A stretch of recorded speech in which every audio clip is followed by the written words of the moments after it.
নমস্কাৰ বন্ধু বান্ধৱীসকল স্বাগতম জনাইছোঁ সকলোকে আমাৰ জব এডুকেশ্যন ইউটিউব চেনেল জ্ঞান পোহৰলৈ বন্ধু বান্ধৱীসকল আজি পুনৰ আপোনালোকৰ বাবে এই ভিডিঅ'টিত অতিকে এটা গুৰুত্বপূৰ্ণ খবৰ লৈ আহিছোঁ যিটো খবৰ আছে আপোনালোকৰ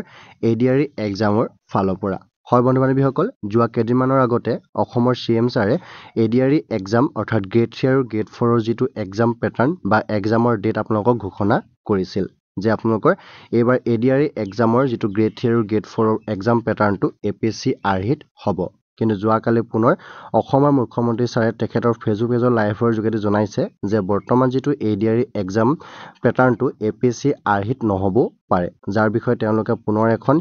মিটিং কৰিব য'ত তেওঁলোকে ইয়াৰ বিষয়ে আলোচনা কৰিব যে এইবাৰ এডিআৰই এক্সামটো তেওঁলোকে APSC আৰ্হিত পাতিবনে নাপাতে গতিকে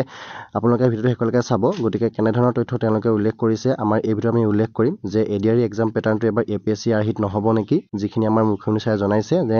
আগৰ নিয়মমতে হোৱাৰ তেওঁ এটা ইংগিত প্ৰকাশ কৰিছে গতিকে আপোনালোকে মুখ্যমন্ত্ৰী ছাৰৰ যিটো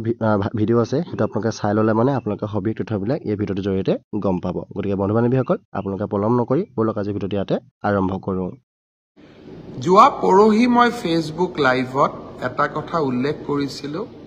যে অসম চৰকাৰৰ তৃতীয় আৰু চতুৰ্থ শ্ৰেণীৰ যি পৰীক্ষা হ'ব তাত আমি লোকসেৱা আয়োগৰ আৰ্হিত প্ৰিলিমছ আৰু মেইনছ আমি অনুষ্ঠিত কৰিম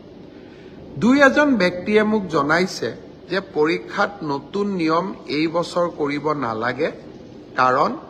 আৰু যিহেতু দুমাহ আছে গতিকে আমি পুৰণা বা আগৰবাৰৰ দৰে পৰীক্ষা পতাটো উচিত হ'ব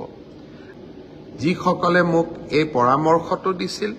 দুই এজনে অলপ গালিগালাজো কৰিছে আৰু কিছুমানে ভালকৈ পৰামৰ্শটো দিছে গালিগালাজ কৰা সকলকো মোৰ মৰম জনাইছোঁ আৰু ভালকৈ কোৱা সকলকো মোৰ সন্মান জনাইছোঁ আপোনালোকৰ পৰামৰ্শ অহা 2-3 দিনত আমি বিবেচনা কৰিম আৰু যিহেতু পৰামৰ্শটোত মেৰিট আছে যে হয় দুমাহ থাকোতে পৰীক্ষাৰ পেটাৰ্ণ এটা সলনি কৰিব নালাগে বিষয়টো আমি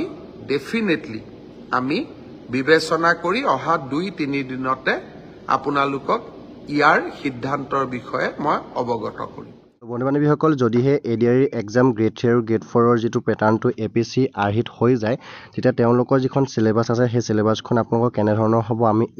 নেক্সট ভিডিঅ'ত আপোনালোকক দিবলৈ ট্ৰাই কৰিম বা আপোনালোকে মুখ্যমন্ত্ৰী ডাঙৰীয়াই যদি নেক্সট ভিডিঅ'ত কি উল্লেখ কৰে তেওঁলোকৰ তথ্যখিনি আপোনালোকক আমি দিবলৈ ট্ৰাই কৰিম গতিকে সবিশেষ জানিবৰ কাৰণে আপোনালোকে আমাৰ চেনেলটো ছাবস্ক্ৰাইব কৰি ৰাখিব লগতে ঘণ্টা বেলটো বজাবলৈ নিশ্চয় নাপাহৰিব কাৰণ এডিআৰই এক্সামৰ ওপৰত বহুতো কুৱেশ্যন আহি আছে যে এবাৰ যদি APSCত আপোনালোকৰ এক্সাম হয় তেন্তে আপোনালোকৰ কেনেধৰণে আপোনালোকৰ প্ৰিপেৰেশ্যন চলাব লাগিব গতিকে সবিশেষখিনি জানিবৰ কাৰণে আপোনালোকে আমাৰ চেনেলটো নেটো ভিজিট কৰি থাকিব আৰু আজি ভিডিঅ'তে আপোনালোকক ইমানখিনি তথ্য দিবলৈ ট্ৰাই কৰিলোঁ গতিকে ভিডিঅ' চাই ভাল লাইক কৰিব লগতে বন্ধু বান্ধৱীলৈ যিজন পাৰে শ্বেয়াৰ কৰিব চ' ফ্ৰেণ্ডছ আজি ভিডিঅ' ইমানেই আছিলে ধন্যবাদ